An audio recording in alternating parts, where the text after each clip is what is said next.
up? What's up? What's up? Yeah.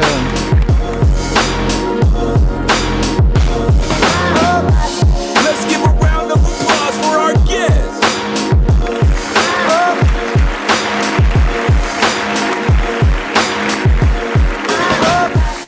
All right, you know what it is. Your man Beats by Lonza. Lonza here on the Grind 329 podcast. And I know y'all always say when we have a podcast, I always say I got a special guest that's going to be on the show. But today, we have a very, very special guest on the show today. This is season 2, episode 1 of the Grind 329 podcast. And we got with us today the Prime Rides LLC owner, Mr. Walter Holmes. Let's give a round of applause, Mr. Walter Holmes. How you doing, Mr. Holmes? I'm doing great. I'm doing great. Thank you for having me.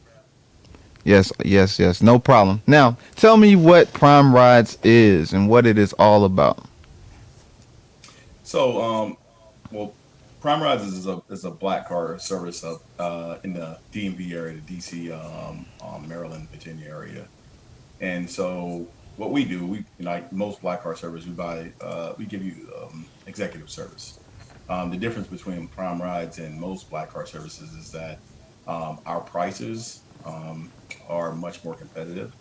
And additional to that, once you get into our ride, you own the vehicle, you own the vehicle, you own the service at that time. So everything is catered towards you. And the most important thing is that Prime Ride schedules your rides, and so that we are not trying to get you out of our vehicles to get to the next ride. So your service is much more.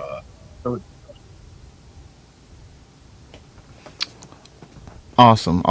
So I've had the opportunity to experience the Prime Rides experience once, and I will say this, that I've rode on different types of transportation services such as Uber and some of the other ones that we get out there. And the thing that I liked about the Prime Rides experience is that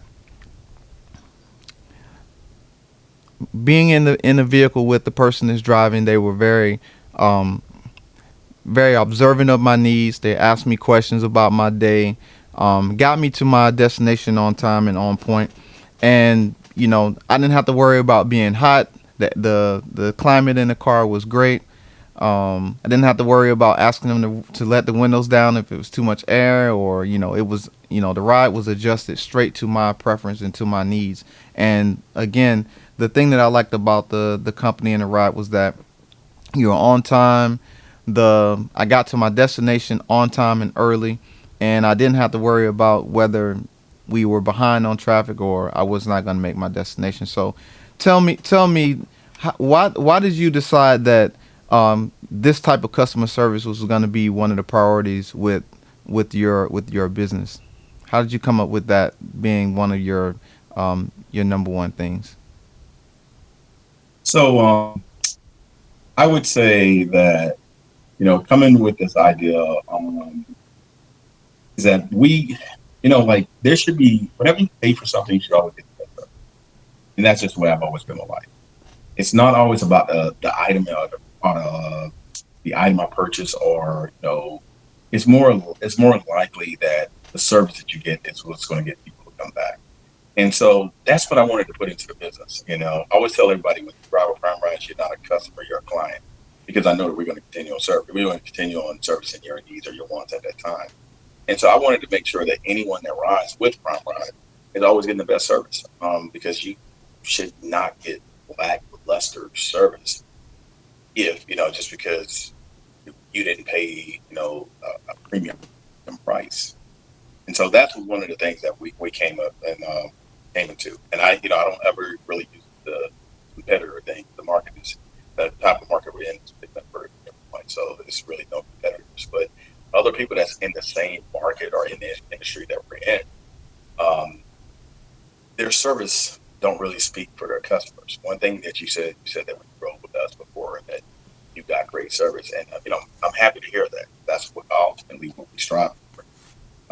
Yes, we're in the business just like any other business, to be profitable, but not at the expense of our service. And so I'm happy that We do the things like when you walk in, when you get into the vehicle after you get in and everything. We answer your is the temperature of the climate, is the climate inside the vehicle, something on the driver's side. How the temperature, how's the climate in the vehicle, and we adjust that to you, not to us, to you. And that's just the simplest thing. If you need to stop along the way because we get in the DMV area, we get a lot of executives that run back and forth to the airport, and so we stop. Someone's like, is there anything there you miss anything to whatever? You stop at a CVS, stop at a Walmart, stop at whatever. But you own that time, so there should be no reason why we can stop. Our ride is catered to you. We're not like some of the other companies. We're not looking for 20, 30 rides a day. That's not us. That's not who we are. That's not what we do. You're looking at, if we were to book ourselves completely out, um, just one vehicle, that one vehicle will be tapped at about between 7 and 9 rides a day. That's at the most. And then the other thing about it is that you will only ride, in my rides, you will only ride in large SUVs. When I say large SUVs, I'm talking about Tahoe, Suburbans, QX80s, um, bigger SUV. Even if it's just one person, that's what we ride. We want comfort. We want to make sure that you have space.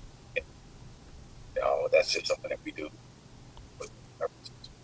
All right. So tell me, walk me through the process. If I wanted to book a ride with Prime Rides, walk me through the process of how easy it is to book a ride today. Okay, so we have a website, and it's called DMV Prime Rides. You can go through there and request a quote. Once you go to request a quote, it's got information inside there, categories and everything that you go through and see what you want for the ride. But, you're going for a date night, girls' night, airport shuttle, private rides, prom, weddings, anything that you request, we can accommodate those rides. And then this is the most important thing: when you request a quote, you automatically get a call or a text, preferably a text you know, to to solicit a conversation for us to really understand your needs. So we'll call, we'll text if we can. Call you. We don't reach you by phone, and then during that process, we understand your exact needs. Because sometimes, for example, we get a lot of people that come to the DMV area that don't know how to traffic. They don't know how to traffic. And so we'll speak with them and like, hey, my flight is at like, hey, we want to leave the airport. We want to leave the hotel at 8 to get there because I'm not checking a bag. I'm like, there's rush hour traffic. Is at the end of rush hour. We're going to need to leave a little bit earlier. And we go out a little bit farther in distance. And so before we tell someone we can't help them, we will help them. We'll try to help them with a solution, even if that solution is not with us. We've done that numerous times because we're booked, and sometimes we can't accommodate. So we'll help them find another solution to fit their needs. Because just like I said, the market and the industry, there's enough there's enough need in the industry for everyone. So we cannot service every client. We can't service Italy. We can't even service a half of a percent of the clients that's in our area. So why don't we help the customer? Well, help that client at that time. Um, find a different way to resolve. Now, what again? Tell the audience what areas it is that your company services at this moment, at this point. So currently, we're in the DMV area, which is the Northern Virginia, Maryland, and DC and Washington D.C. area. So we service that area. We service areas usually where we initiate, but we travel out to different areas if we need to travel from here out to New York or travel out to New Jersey, Delaware. We will do that. We can go down into lower part of Virginia, depending on what the clients are. We get a lot of executives that for us that we use that use us to go to different places, especially if they're doing like different if they're going different places. Like say for instance, we have the executive that land and they said, hey, I have a meeting in DC. Then after that, so we can accommodate going from different places. We have a client that wanted to go up to see the Jets, and so they hired us. We were able to accommodate that. to see the Jets, uh, or go up to see the Giants or wherever. Now, question for you before we get into. I got two major questions that I want to ask you, but before I get into the second question that I have, I wanted to know um, about. I noticed that in the Maryland, D.C., Virginia area, there's a lot of military personnel in that area. Does your company have like some type of badges to get on base, or do you are you familiar with the military side of the house of how to get to those areas? Yes. So currently, right now, the the the drivers that we have that were the drivers we have with Primerides, they all have access to the military installation. So about, I'll say, at least 50% of my population. No, I'll go a little higher. About 75% of my population as either veteran or active duty. That's about 75 of my population that we kind of deal with, not actually target them, but we actually want to solicit to them to give them a better option for their needs instead of using some other services so they get the best quality of service. But yes, we have access to get on those installations. We deal a lot in the DMV area with service members that are CSing or service members that are EDY. And what's great about us is that we are a legitimate business. Was look us up. We're registered with the state of Maryland. Registered with the state of Maryland. We have all our paperwork. That's actually legit. So we're not a mom and pop. So just giving you a ride to the airport. We're a legitimate business. Additional to that, uh, for our military population, we also take like the government travel. So we provide the receipts and everything for the travelers to be able to file and get reimbursed. That same thing we do with executives. So we help out as much as we can. And then for the ones that are actually going, I'm a retired serviceman myself, and so we actually help out people that's actually going to leave and just going on regular vacation. We give them a discounted rate because we understand that's coming out of their pocket, so that it puts money back in the service member's pocket. And just also at the same time we're doing that, which your quality of service does not change. Well, thank you for your service. I appreciate that. Now, tell me. Also, you mentioned that you are prior military. Give us a little bit of, if you can, of what you're willing to share. Give us a little bit of the background about you, and then the second part of that question is this something that you've always wanted to do, um, as far as a profession, as where you are today? Is this something that you thought of as a kid that you thought you'd always want to do this type of job? So, to answer the first part of the question, so I'm retired 27 years. I did 11 years in the Marine Corps, then came over to the Army, did the last 16 years. I commissioned, became an officer. So that's how that's my military career. So with me, I could say that I never thought I would be in the passenger service business. And the reason why is that I'm more of a numbers guy. I'm more of a solving problems as in numbers and and so I never really was in there. I never was that type of guy.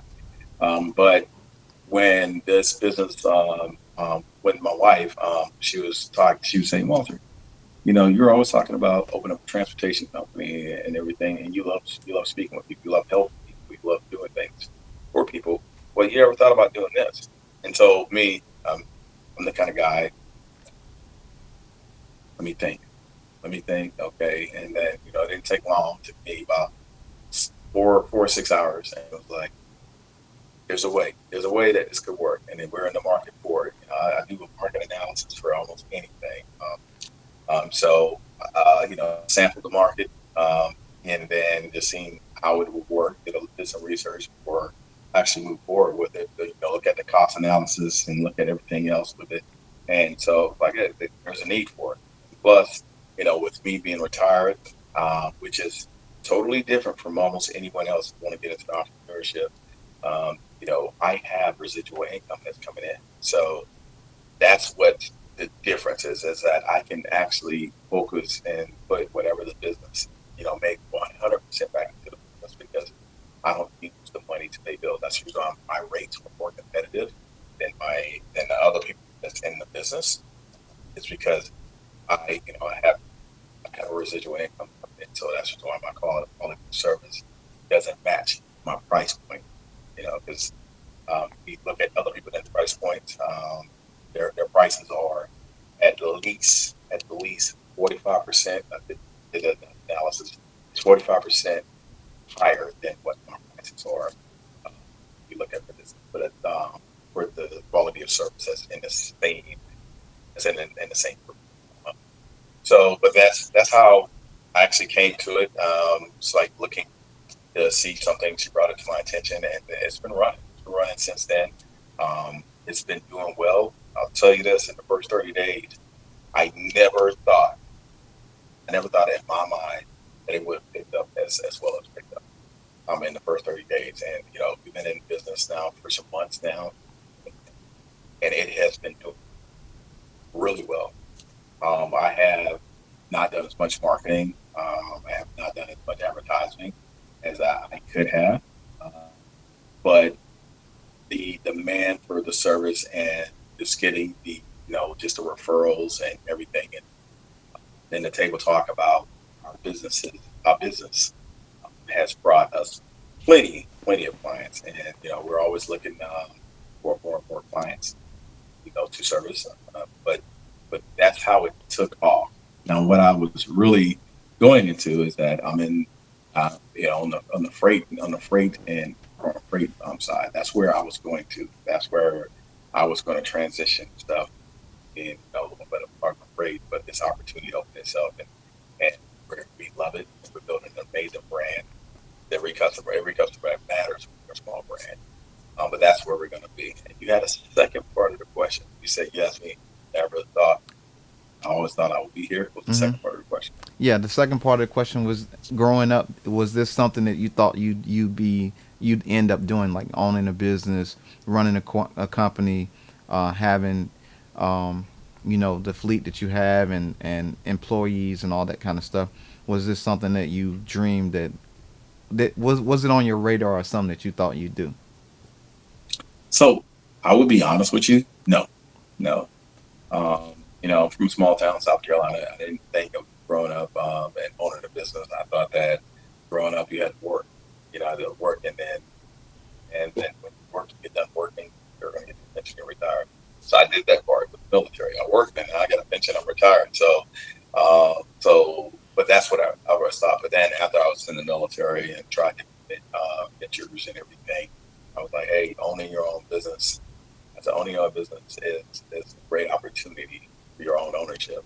And again, being in the position that I am because of the sacrifices that I made earlier for myself and my family, it allowed me to be in this position. It allowed me to be able to take this chance and not in, not invest a whole lot into someone else, but actually investing a whole lot into me, into what my dreams, my goals, my aspirations. And so that's where I would say that's what I would say how we transition because it was at one point, hey, you retire from the military, where are you going to work next? That's what it was at. Like, where are you going to work next? And looking like, really don't have, I really don't have to worry about doing well, pension and everything else like that. I don't have to work, so I'm not running off the jobs, and of course, being retired and everything. There's numerous offers that come after you, and there's some that I'm really really interested in, but it just happened another venue, another um, avenue approach that you can go at to accomplish your goal. It's probably a better option. Sounds good. So you actually kind of answered some of my next question that I had for you, as far as being a retired military person, and spending the years that you've been in the military, and now owning your own business. What are some things that you'd offer as advice and wisdom to, service members who are actually also getting out as well and would like to transition into the business side of the house, what are some key things you tell them that you didn't see when you were transitioning out of the military? Like some pointers that you'd point out that people didn't tell you about that you'd impart to them. Okay. So, man, I tell you what, that's an amazing question. That's an amazing question. So, I'm a little different from most because I'm pretty self-sufficient. I'm pretty aggressive with things that I want to do. Even in my military career, I'm very aggressive. I go, I'm, like you don't have to push me much. I'm gonna go look. I'm gonna go try to seek what I'm trying to get at. Okay. So I'm a little different. But one thing I would tell anybody that's thinking about, not even thinking about, because everyone has an expiration date when it comes to the military, is that if you think you're going to do 20 years, if you somewhere around there, once you get to 15 years, you should go to TAPS every year until the day you get out. Prepare yourself every year until the day you get out. That's the first thing I'll tell you. Is that during that, things are opening up, things are changing, and trying to position yourself for that transition is what you have to do. So I was prepared to get out the military. So I just did 27 years. I was prepared to get out the military at, prepared myself to get out the military at about 14 years. I was like, I'm getting out at 20. But I commissioned, I had to stay in. I had to stay in until 21 years in order to do the 8 years. That just changed for 10 years as a commissioned officer. Um, uh, so I had to stay in 21 years. But I was prepared. I was prepared. And so the reason I'm saying this is that there's a lot of things you can do, whatever certifications or whatever degrees you need or whatever amount of money you need to save up or whatever. You can start doing it in the next 5 years plus. And then no matter what, if you get 20 years and you said, hey, I'm at 20 years, I'm not ready to get out, I'm not ready to transition my life and move on, guess what? You've already set the plan and you've already achieved your plan. And what happens if you decide to stay in? All you're doing is reinforcing your plan by doing more to do whatever else you're trying to, goals you're trying to accomplish. So that's what I would tell you to do. Just keep setting your plan and have your plan ready so when that transition point comes. Everyone has an expiration date in the military. Is this? It can be by choice or just by the military. So you need to remember that. Now, transitioning to the second part of your question, when you were talking about entrepreneurs that want to get into their own business, again, go to TAPS. There's programs and stuff that's there to help you out.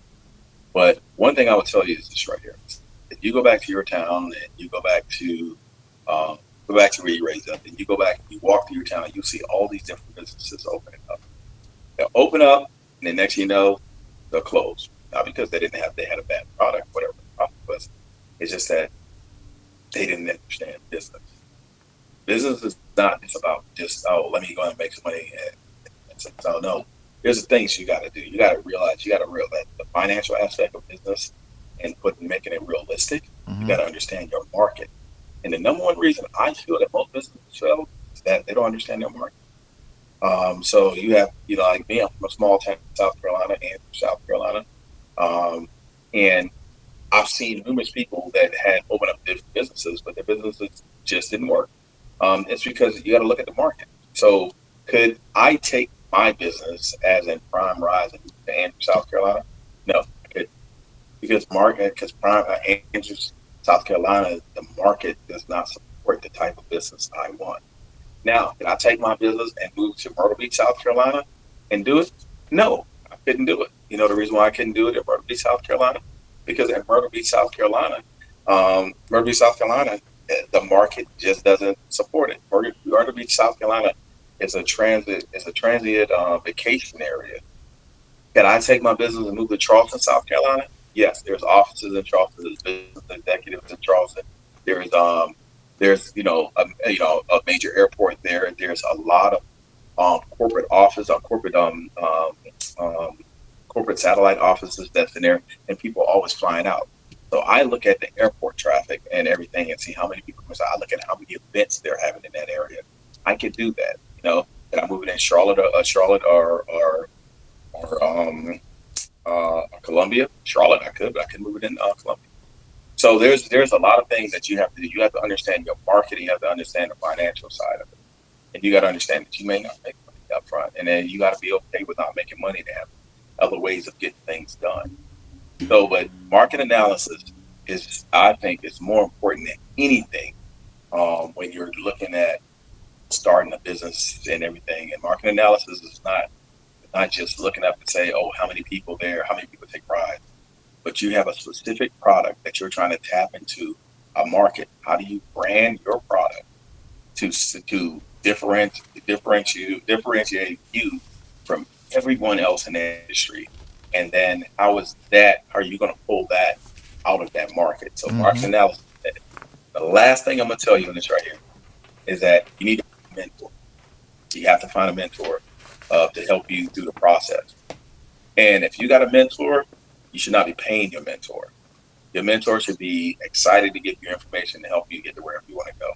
So a mentor is not someone you pay. A mentor is not someone you have to come up under them to in order to make it. The mentor is someone that's going to give you education, is going to show you the way so that you can start going along your way. It don't matter what industry you're in. It don't matter if you decide to put a restaurant up beside someone else's restaurant. There's plenty of people that need to eat. So there's no need for you to have to come up under someone else. Your mentor, if they truly are your mentor, is going to help you do anything and everything they can do to assist you so you can surpass them. That's what the mentor should be doing. They should be proud to see you do great. Awesome. Great advice. Y'all heed the advice that this businessman has gave you. He has over 30 years of job experience and business experience in a lot of couple different areas. And so the information he's given to you all is what this podcast is about. It's about instilling information out there into the community that you may not have necessarily gotten from people that just are not exposing those things of how they became successful. And so everybody that's been on my podcast is either in my circle, have positioned themselves to be those leading leaders out there in the industry, whether it's music, whether it's business, whether it's being a father or just being a person that's relied upon. And so, what I want y'all to take from this season of the podcast, because this season of the podcast is going to change a little bit.